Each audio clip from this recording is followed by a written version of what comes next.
3x is equal to बराबर 5y is equal to बराबर 4z है तो x y z बराबर क्या होगा। जैसे कि 3x बराबर y और उसके बाद 5y इजकल टू बराबर 4z है तो x अनुपात y अनुपात z बराबर क्या होगा। इसका कहने का मतलब है इसका मान दिया हुआ, इसका मान निकालना है, x y z का मान निकालना है। कैसे निकालना है, आप एक चीज़ याद रखिएगा। जैसे कि ये 3x 5y 4z, ठीक है। जैसे ये 3x है, x y z का मान कैसे निकालना है, x y z का मान कैसे निकालना है, बहुत ही सिंपल है, ठीक है ना। ये 3 को ढक लेना है, ठीक है, 3 को ढक लिए, इसके बाद इसको गुना कर लेना है, ठीक है। 5 चौक 20, 5 गुना 4, 5 चौक 20 याद करना, ठीक ना। उसके बाद क्या हुआ, उसके बाद y का मान कैसे निकालेंगे, शुरू से लेना है एक एक ढक में, उसके बाद y को झाप लिए। 3 गुना 4, 4 तिया 12, y का मान 12। ओके, अब z को मान कैसे निकालेंगे, ये z है ना, z को ढक लेना है। 3 गुना 5, 3 पचे 15, ये आंसर आ गया। जैसे हमको x का मान निकालना है, x को क्या कहते हैं, ढक लेना है। जैसे वो y का मान निकालना है, y को हम ढक लेना है। जैसे हम z का मान निकालना है तो z को हम ढक लेंगे, उसके बाद गुना कर देना है, ठीक है। आ गया आंसर। फिर एक बार रिपीट कर देता हूँ, 3x इजकल टू बराबर 5y इजकल टू बराबर 4z है तो x ratio y ratio z ratio बराबर है। मतलब इसका मान दिया हुआ, x y z का मान निकालना है। जैसे कि 3x, जैसे x का मान निकालना है, x को हम झाँप लेंगे, इसको ढक लेंगे, उसके बाद 5 गुना 4, 5 चौक 20 आ गया। 5y 3 चौक 12, ठीक है। उसके बाद 5 तिया 15। आपको तो अब तो कन्फर्म हो गया ना कैसे आता है आंसर, ठीक है। चलिए दूसरा क्वेश्चन पर।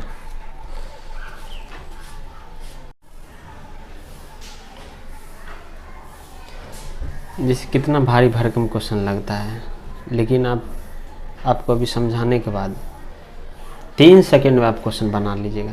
ये एसएससी का पूछा गया क्वेश्चन है, जो भी हम बताएंगे एसएससी का पूछा गया क्वेश्चन होगा। और टेस्ट सीरीज में जो पूछा जाता है ना, टेक्स्ट बुक वगैरह में बढ़िया थोड़ा क्वेश्चन आ जाता है, उसको हम लेंगे क्वेश्चन। फिर आप कोई भी कंपटीशन की तैयारी करते दिक्कत नहीं होगी। जैसे कि अभी अनुपात पढ़ा रहे हैं, अनुपात पढ़ने के बाद आप देखिएगा कि आपको हर क्वेश्चन बनेगा अनुपात का, चाहे कोई भी किताब का क्यों ना हो, ठीक है। आप गवर्नमेंट एग्ज़ाम जो भी तैयारी करते हैं, आपको सारा क्वेश्चन बनेगा, जो भी क्वेश्चन हो, ठीक है। आप ये क्वेश्चन देखिए, 100 रुपया की राशि ए, बी और सी इस प्रकार विभाजित किया जाता है कि ए और बी का शेयरों का अनुपात 7:12 है, ठीक है। बी और सी का शेयरों का अनुपात 8:5 है। यदि ए और सी का हिस्से का अंतर 214 है तो x का मान मूल्य क्या होगा। 100 रुपया की राशि क्या है, ए और बी और सी इस प्रकार है, ठीक है। जैसे कि ए अनुपात बी, ठीक है, जैसे कि कितना है 7:12, और बी अनुपात सी का शेयरों का अनुपात है 8:5। जैसे यदि ए और सी के पीछे का अंतर है, इसको पहले अनुपात में बनाएंगे। अनुपात में हम कैसे बनाएंगे, पहले ए बी सी का फॉर्म करेंगे। ए बी का मान पहले बैठा देंगे 7:12, ठीक है। ये बी है, ये है बी, ये बी है, बी के नीचे लिख देना 8:5। 8 बी के सामने 8 लिख देंगे, सी के सामने 5 लिख देंगे, ठीक है। जैसे कि 12 के बगल में सीट खाली है, 12 को 12 बैठा देंगे, ओके। जैसे कि 8 के बगल में सीट खाली है तो 8 को 8 बैठा देंगे, ठीक है। तो आप सीट खाली रहेगा, बैठा देगा सेम अंक, ठीक है ना, सेम अंक बैठाना। जैसे 8 के बगल में 8 बैठ गया और 12 के बगल में 12 बैठ गया, ठीक है। जैसे हो गया 8 × 7 = 56, 12 × 8 = 96 और 12 × 5 = 60। ठीक है, अब इसको कट कीजिए, कट कीजिए। 14 छक 56, इसको 4 बार में काटो। ठीक है, 14 छक 56, 24 छक 96 और 15 चौक 60। ठीक है, इसमें क्या लिखा हुआ है ना,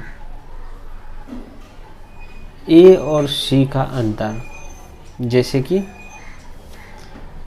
ए बी और सी। 14,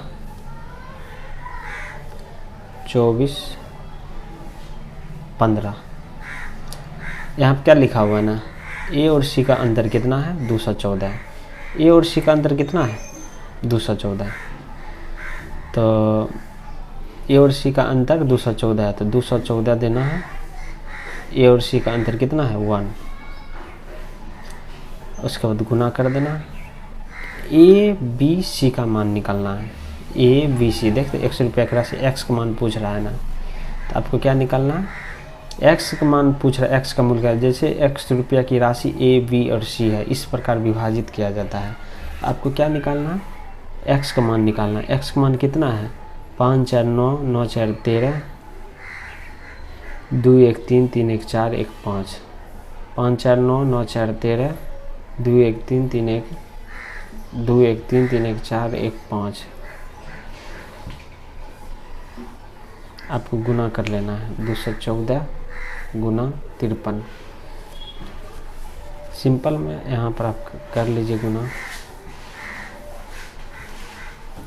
4 तिया 12, 21 तिया 63, 1 64, 5 चौक 20, 21 25 105, 107, 2 4 7 6 13, 10 1 11, 113 42, 113 42 आंसर।